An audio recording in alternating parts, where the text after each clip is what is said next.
सभी को राम राम। आज हम देखने वाले हैं चंबल नदी के बारे में कि चंबल नदी कहाँ से निकलती है और किस किस राज्य से होकर बहती है। तो सबसे पहले जानेंगे चंबल नदी का उद्गम स्थल। उद्गम स्थल है जाना पावा की पहाड़ियाँ, मध्य प्रदेश से निकलती है। मध्य प्रदेश से निकलने के बाद ये चली जाती है राजस्थान में।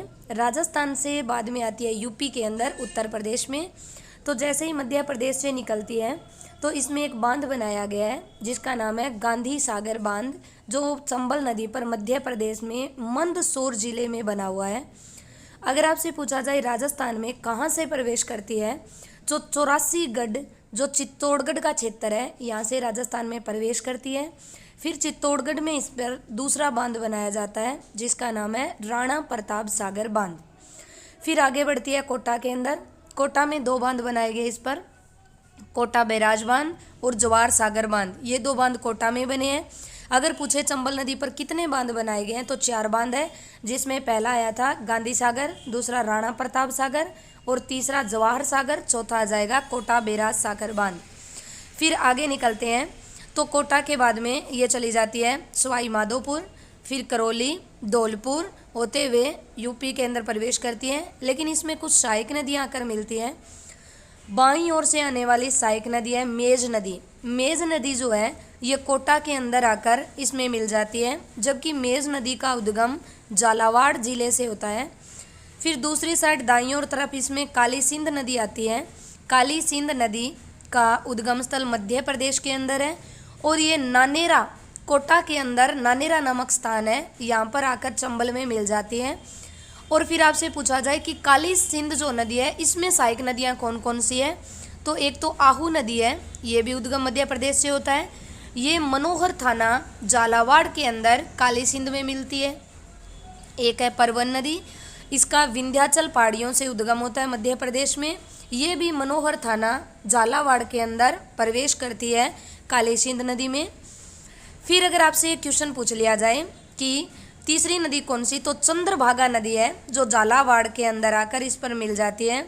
अगर प्रश्न पूछे काली सिंध नदी पर कोटा के अंदर एक बांध बनाया गया है जिसका नाम है हरिश्चंद्र बांध, जो कोटा के अंदर काली सिंध नदी पर बना हुआ है।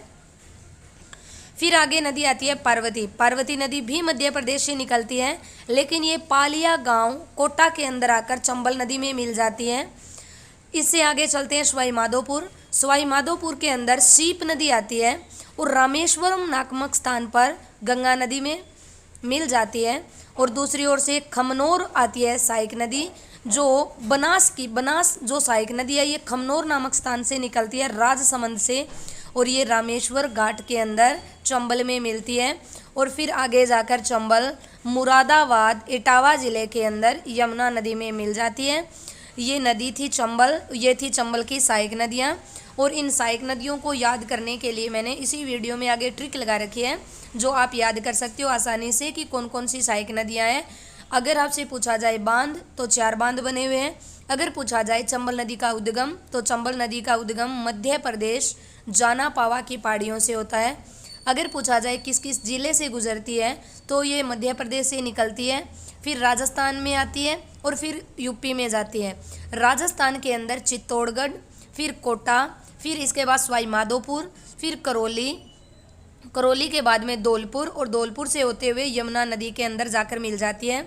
अगर आपसे पूछ लिया जाए सहायक नदियाँ तो मेज नदी जो है इसका उद्गम स्थल भीलवाड़ा है। फिर आती है दूसरी ओर काली सिंध का उद्गम स्थल मध्य प्रदेश है। काली सिंध के अंदर 2-3 सहायक नदियाँ और मिलती है जिसमें एक परवन नदी, आहू नदी और चंद्रभागा नदी है। फिर इससे आगे बढ़ते हैं तो पार्वती नदी इसकी सहायक नदी है जो कोटा के अंदर पालिया नामक स्थान पर आकर इनके साथ मिलती है। उससे आगे चलें तो सीप नदी बनी हुई है। सीप नदी जो है सहायक नदी है, ये रामेश्वरम नामक स्थान पर आकर मिलती है। दूसरी ओर से बनास नदी आती है। बनास नदी का उद्गम स्थल खमनोर की पहाड़ियाँ राजसमंद है, जो आकर रामसवर घाट के अंदर चंबल नदी में मिल जाती है। अगर आपसे पूछा जाए राजस्थान में किस क्षेत्र को बीहड़ क्षेत्र के नाम से जाना जाता है तो चंबल नदी के क्षेत्र को बीहड़ क्षेत्र के नाम से जाना जाता है। चंबल नदी एक ऐसी नदी है जो 12 मासी है 12 महीनों बहने वाली एकमात्र अगर चंबल नदी पूछी जाए तो 12 मासी 12 महीनों तक पानी बहता है इसमें उबड़ खाबड़ इलाके पाए जाते हैं। खादर भूमि का ये क्षेत्र है। अब देखेंगे चंबल नदी की सहायक नदियों की ट्रिक। तो आपकी ट्रिक रहने वाली है, आप पानी में आलू बनाकर बता दो। आप पानी में आलू बनाकर बता दो। तो आ से बनेगा आहू नदी, पै से परवन नदी, पा से पार्वती नदी और अणी से नी बना दीजिए। पा नी बोलते हैं ना तो निजाम नदी, में से मेज नदी, आ से बन जाएगा आलू पूरे का नाम बना दीजिए आलनिया या आलूनिया नदी है। फिर बनाकर मतलब बना दीजिए, बना से बनास नदी, कर से काली सिंध नदी और बता से बन जाएगा बामणी नदी। तो ये थी चंबल की सहायक नदियाँ, आहू, परवन, पार्वती, निजाम, मेज, आलनिया, बनास, काली सिंध और बामणी नदी। फिर आगे देखेंगे कि भाई चंबल नदी की टोटल लंबाई। तो चंबल नदी की कुल लंबाई 965 किलोमीटर है। मध्य प्रदेश से निकलने के बाद ये यूपी तक जाती है। इसकी टोटल लंबाई 965 किलोमीटर है। केवल राजस्थान में चंबल नदी की लंबाई पूछी जाए 135 किलोमीटर है।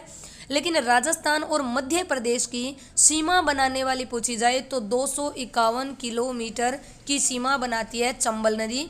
कुल लंबाई 965, 6 जिलों से गुजरती है, चित्तौड़गढ़, कोटा, बूंदी, सवाई माधोपुर, करौली, धौलपुर।